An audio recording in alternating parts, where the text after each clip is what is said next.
আমাদের এখানে উপস্থিতির মূল কারণটা হচ্ছে আমরা ক্যাটাগরি চাই দুইটা। যারা কর্মে অক্ষম হয়ে গেছে বা যে ভাইয়েরা, তাদেরকে এই ক্যাটাগরিতে রাখতে হবে।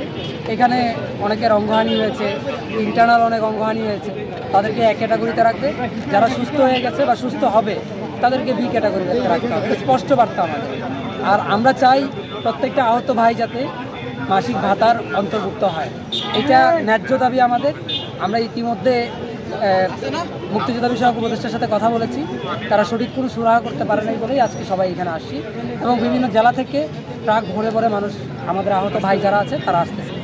আচ্ছা, এর আগেও কিন্তু আপনারা শ্যামলীতে একবার অবরোধ করেছেন, শাহবাগেও একদিন অবরোধ করেছেন, তো আসলে বারবার আন্দোলন করে আমাদের আসলে সফলতা নাই। কারণ সফলতা নাই, তারা আশ্বাস দিয়েই যাচ্ছে।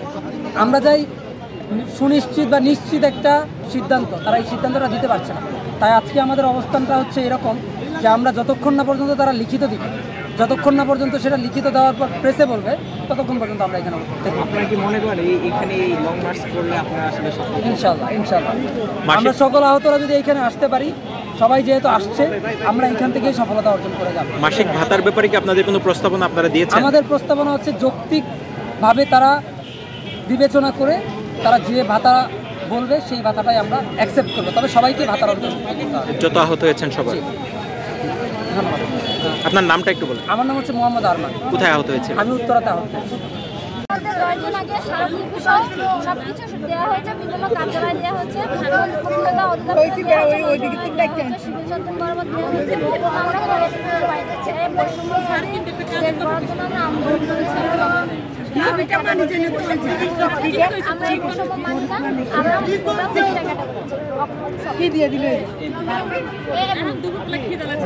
কি নাই যে জন্য আপনাদের হচ্ছে কোনো মাসিক ভাতা নেই, কোনো এককালীন সুবিধার কথা উল্লেখ নয়, এবং আমাদেরকে জাস্ট একটা বলা হয়েছে যদি অগ্রদূরের ভিত্তিতে চাকরি দেওয়া হবে সরকারি বিষয়। এখন আমি মনে করি দ্বিতীয় গ্রেডে চাকরি করার ক্ষমতা রাখি, সেখানে আমাদের মানে 15-16 গ্রেডের চাকরি দেয়, সেগুলো তো করবো না। সবাই আইন থেকে বড় কথা, যারা আহত হচ্ছে তাদের বয়স শিক্ষাগত যোগ্যতাও নাই, তাদের বয়স পার হয়ে গেছে, তো এই ক্ষেত্রে এটা কার্যকর না। আর যাদের চোখ নাই, পা নাই, তাদেরকেও সেই ক্যাটাগরিতে রাখা হচ্ছে।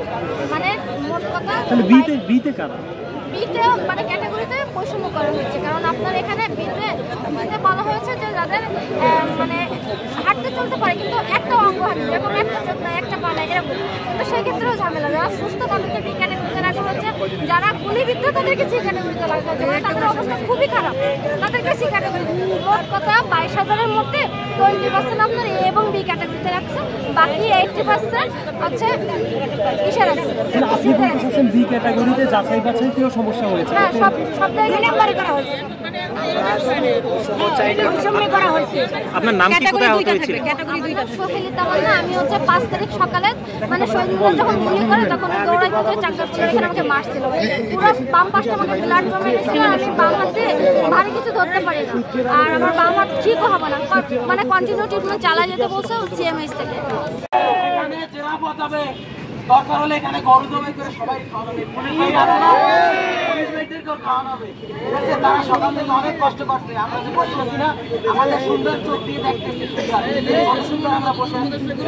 এই যে ভিতরে বসে আছে কিছু, ঠিক আছে, আওয়ামী লীগের দোসরেরা, এই যে পানি বন্ধ করছে, আমরা এই যে আমাদের পানি বন্ধ করে দিচ্ছে,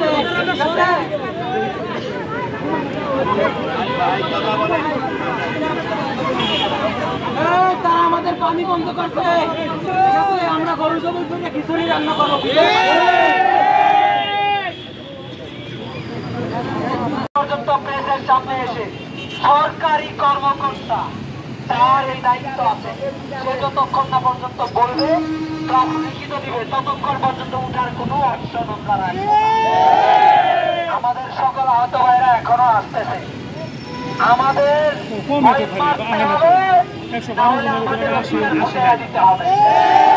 সবাই এখানে অবস্থান করেন, যার যার মতো করে প্রয়োজন এখানে শুয়ে ঘুমায় উঠবো। আমাদের দাবি মানতে হবে, কারণ আমাদের দাবি যৌক্তিক না অযৌক্তিক।